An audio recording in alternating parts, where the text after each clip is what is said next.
This episode contains some strong language and explicit content.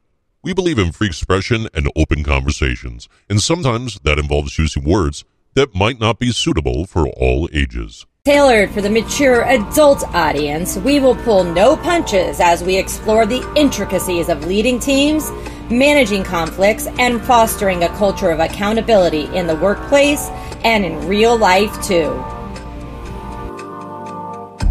Welcome to Fuck Around and Find Out, the no-nonsense, adult-oriented podcast series by the HR Lady that dives deep into the world of leadership, human resources, and the challenges of the modern workplace.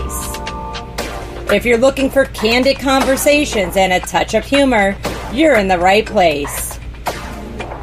Remember, in the world of leadership and HR, it's always better to be proactive than to, well, fuck around and find out. Hey, everybody. Welcome back. It's Wendy Sellers, the HR Lady, with my co-host, JC. Hey, JC. What's up, Wendy? How are you?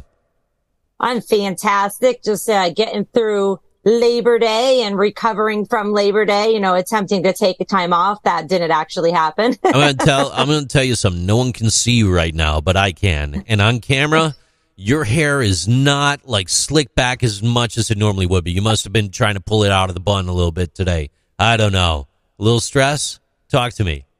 Lots of stress. Good stress, though, stress is good sometimes. I actually do really well under stress, but I looked at my calendar last week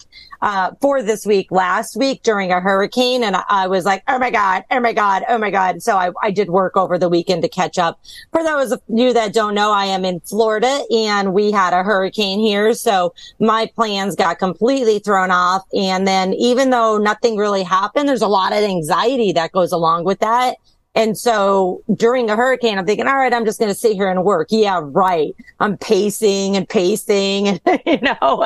So needless to say, I'm very fortunate that me and my friends and my family in the area did not get displaced from the hurricane. And I feel really, really bad for all the people, especially in rural areas that are still suffering and will be suffering quite some time because of a hurricane. With that said, what I wanted to talk about today is Mother Nature, God-related-ish. It's about religious discrimination in the workplace. For those of you that do not know, and you probably do, but not everybody is glued to HR news like I am. But for those of you that do not know, not too long ago, the Supreme Court of the United States have made some changes to court case decisions, or I shouldn't say they made changes. They made recommendations based on religious discrimination. And many employers are like, I don't know what to do because it's still all up in the air. If you've ever heard of a case called Groff, and I'm probably pronouncing these wrong, Groff versus DeJoy, which is the Postmaster General.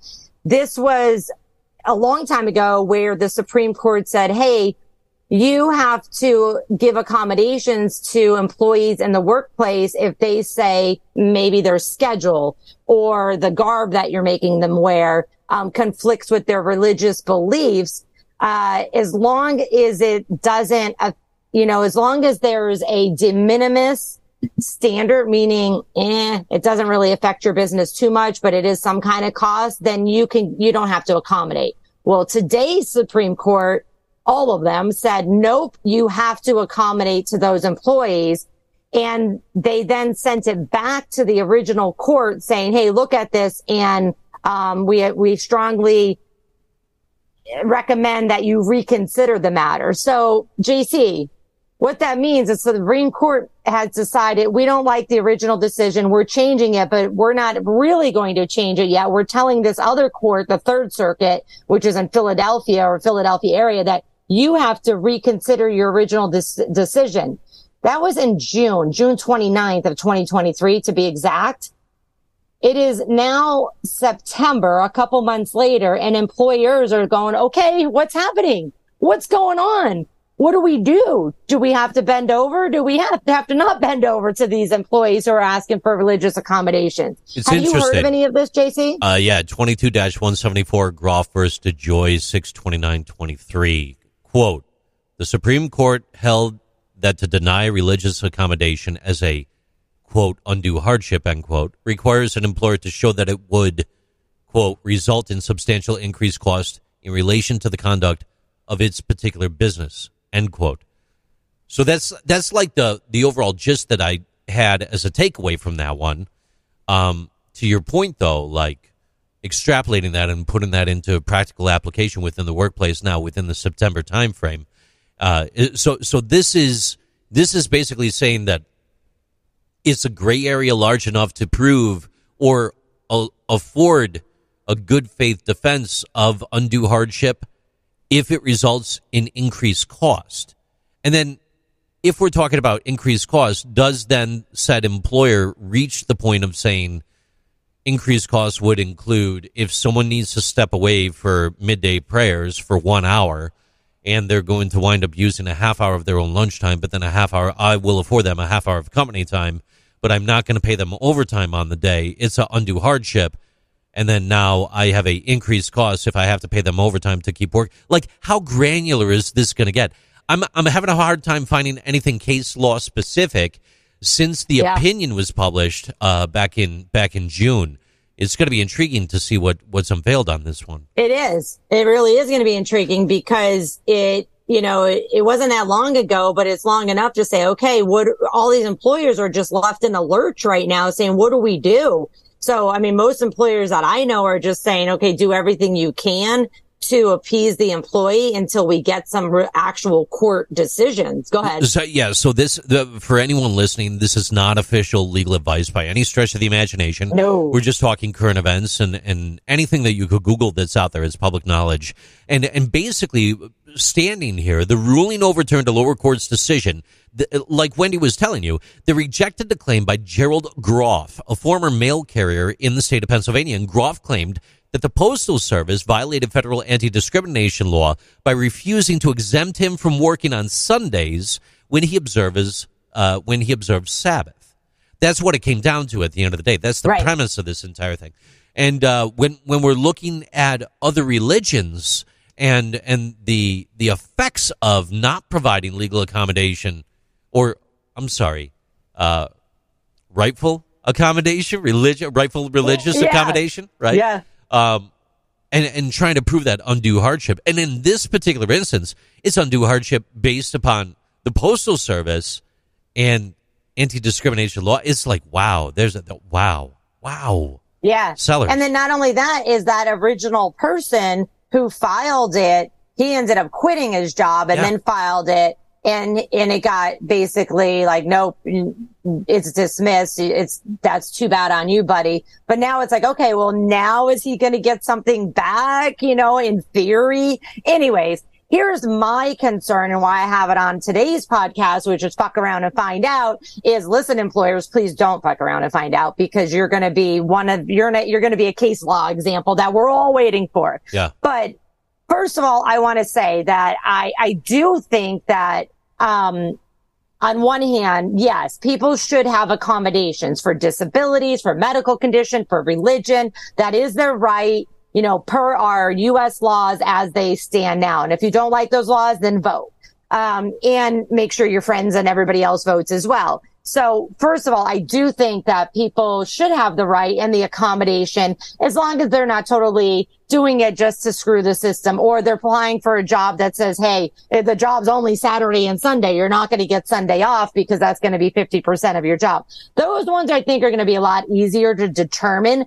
Where it's going to be much more difficult to determine is if, I don't know, your schedule is not Monday to Friday. Your schedule is a rotating schedule, and all the employees have different rotating schedules. And then if somebody, John Doe says, I want Wednesdays off for my religion, or I want Sundays off for my religion, or Saturdays off for my religion, fine. I also agree that's fine if you're part-time or even full-time as well.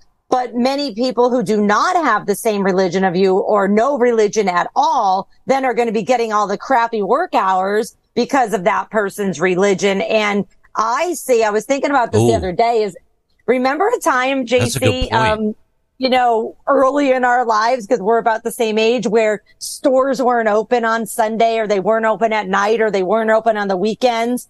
Well, if many Americans are claiming that, hey, we can't work on Sunday because of religion, then a lot of our businesses are not going to be open fully, if at all, on Sundays, right? Yeah. Because many employees will say, even if they don't have religious beliefs, might just say, no, that's not what I'm signed up for. That's when I spend time with my kids or my family or whatever. Because if you have kids, then they're only home Saturday and Sunday because they're in school. So it is going to be very interesting. One take that the hot debate that I see in the news is religious people appear to be considered more legally deserving than others to have weekend days off from work. And now I'm not saying that I agree with this or not, folks, but I'm just saying that this is things that employees are talking about and good old regular people are talking about.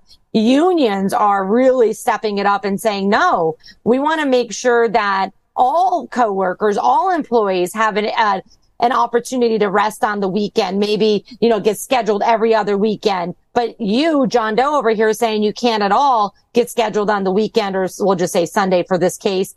And therefore you have an advantage that other employees don't. So again, not saying it's right, not saying it's wrong. I just see there's going to be a lot more issues, including employee turnover, the lack of attracting employees to certain jobs. And then basically for us customers, we're not going to be able to possibly have certain businesses open on the weekend, which means after we get done with our 9 to 6, like we wish we were done at 6 p.m., right, JC?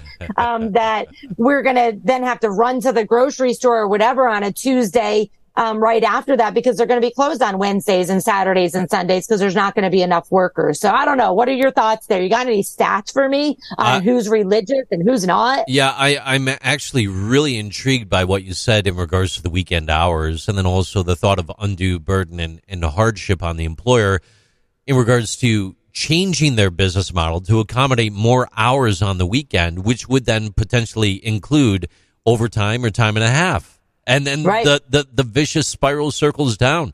Yeah, I've got some numbers for you. According to a Pew Research Center survey conducted in March, most American adults, 82%, believe Muslims face at least some discrimination in the United States today, with a majority, 56%, believing Muslims face severe discrimination. And a University of Washington-led study found that religious discrimination is more common towards people who identify as Muslim or atheists rather than Catholic or Protestant. Yeah, and I think, thank you for those stats, because I really do think that, I know based on who's on the Supreme Court, that this was mainly made in face of the Christian religion. And it turns out that they're actually not the ones that are mostly being discriminated against. So, very, very interesting of our country and, what religions have power and what religions don't. And then how this comes down to the fact to face, like, how you just mentioned, how our milk is going to increase in price even more than it already is, because now you have to pay overtime for employees to be selling that milk or to be, you know what I'm getting at there. Our costs are going to go up as an everyday human being in the United States, in my opinion. I mean, we're going to see what happens. This all just came out at the end of June, and that the original case, as of today, at the time of our recording, has not been changed or clarified or anything like that. So we're all kind of sitting here waiting, like, what do we do? 110%. Just a gentle reminder from the EEOC's website. A great piece here. An extrapolation for you, and I'll keep it very quick. As you know, the employer has to make reasonable accommodations for an employee's religious beliefs or practices, unless doing so would make running the business too hard. And this just isn't about changes to schedules or time off for religious reasons. It's also other things, like what an employee wears or how they take care of themselves for religious reasons. These could include a wide range of things, like wearing a headscarf or a religious head covering for Jews and Muslims, respectively. Some hairstyles or facial choices, like dreadlocks worn by Rastafarians, or the uncut hair and beard of Sikhs. They may also fit into this group. It also includes situations in which an employee can't wear certain clothes, like pants or miniskirts, because of religious rules. So if an employer or job applicant needs a religious accommodation for how they dress or look, they should definitely tell the employer in writing. If the employer has a good reason to want more information, both the employee and the employer should talk about it. The employer is required to make the change unless doing so would be too much of a burden. Again, not legal advice, straight from the EEOC's website. Just paraphrased a little bit to keep it simple for you. Yeah, no, thank you for that. Because it's not just about when I can and can't work. It's what I can wear and then what I can be involved in, meaning even listening to. So, for example, I believe wrongly so, there are some organizations that might start a meeting with a religious thought or prayer. Well, if somebody is not religious at all and they're an atheist or maybe a humanist, they need to be excused from that and not be held negatively accountable for that, from that little prayer situation that, in my opinion, shouldn't be in the workplace at all, because we're not there to pray unless you're in a religious organization. So we'll leave that there too. There's so many things that we need to consider. I have a question for you, Wendy. When it comes to religious exception to workplace laws, does it vary from state to state? There are many states that may have their own laws as well. Off the top of my head, I don't know all of them, but I do know there are quite a few websites out there that have all the religious websites. A lot of them, I was looking this up because I'm doing a training on this coming up soon, and I was looking up what states. A lot of the laws were that were created are kind of like now in line with the new Supreme Court decision. So the ones that I was spot checking over the weekend when I was working, I actually saw that. I was like, okay, these were created in advance, but it's really about not, I am not a religious person. I am an atheist. I am a humanist, but everybody has their right to religion, in their life. And I do not judge anybody for that. What I do judge them for is when they force other people to accommodate them and maybe take on more responsibility, because you get certain rights and other people don't. So it's the same thing as you're saying, oh, women have to clean, but men don't, or men have to lift heavy things and women don't. And so we've got rid of all that nonsense already, or we should have been. And so it's going to be interesting to see where this ends up. And if the original Third Circuit Court in the Philadelphia area makes any changes, recommendations, or they change the original case to see, okay, is there going to be money owed, back pay, whatever it might be. It's a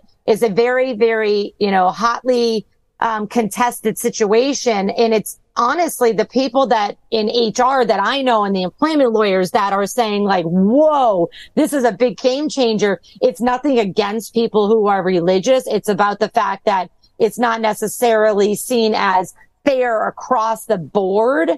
You do need to know, our listeners do need to know, and I'm sure you know already, but there is, religious accommodations that you can go to the EEOC website and they give you great facts and great examples of religious accommodations. And people do have the right to religion in the United States of America, and to make sure that, they're not discriminated or biased against because of their religion. Or please remember this, because I got in a huge argument with somebody about this one day, or their lack of religion. So, we don't want to go into the Constitution here, but we are not a Christian nation. We are a nation free of religion, and the workplace should be that as well. In my opinion, my experience, it's just one more thing that causes, chaos and harassment and bias in the workplace. But people have the right to believe whatever they want. And if they need to have, wear certain things or not wear certain things, or take breaks to pray or do whatever they're doing based on their religion, then we as HR people and managers and business owners need to understand and be asking the right questions and make sure that we know that religious discrimination is 100% illegal. So now we're just going to have to, wait around and find out to see what this court decision is going to be. And I know I'm checking the EEOC every week saying, okay, has anything happened yet? Has anything happened yet? Because we don't know what to do. The interesting thing that I also find in this one, too, is how employers must demonstrate that the requested accommodation imposes that excessive or unjustifiable burden. Pardon me there, I'm sorry. And how the Supreme Court defined excessive or unjustifiable, in their opinion, as one that significantly interferes with the employer's ability to conduct business was so vague in a way, almost intentional, to where it was Foley and Lardner, LLP, had a piece that was dissecting this, relating the similarities between this and the ADA and the test for ADA, actually. Yeah. Yeah, it is an interesting, situation that we're dealing with here. The one last thing I want to say before we wrap up here is, for those of you that are still sitting here going like, well, what do we do? We have to wait to see if what the third court's, decision is going to be. But the Supreme Court has made it very, very clear that we as employers have to go above and beyond and accommodate. And, the fact that it's going to be uncomfortable or not convenient to you to do that accommodation is no longer going to fly. And they're saying it was a mistake in the first place to allow the de minimis rule, meaning, okay, it affects us a little financially. The other thing I want to say is be careful to not be the employer who we're going to make an example of saying, okay, we want to have we need to have your pastor or whoever write you a note that says, yes, you are religious and you have religious and sincerely held beliefs. I and many lawyers that I'm following online, employment lawyers, are saying, yeah, let's not do that. Let's not get into the making sure there's written documentation. Can you? Yes. There's information that on the EEOC's website as well. But honestly, the Supreme Court basically said, we're not getting into that. So they even said, we're not getting into the fact that, it's okay or not okay to believe people just by their word or not believe them. So most of the lawyers that I'm talking to are saying just believe them unless you have reason to believe because of their prior actions or whatever it might be that they are lying. I would almost never accuse an employee of lying about their religion. Same with their disability too, by the way, or any other EEOC characteristics. Yeah, treating the request similarly to how they would treat other protected employee rights in the past is probably a great way to go. Absolutely.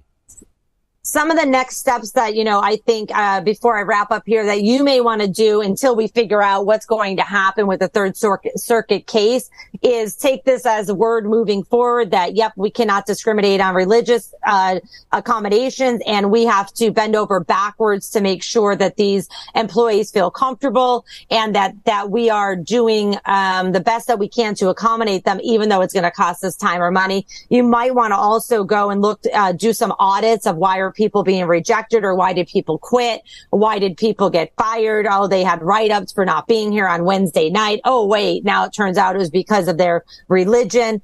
You could form an internal or external task force or committee to handle this.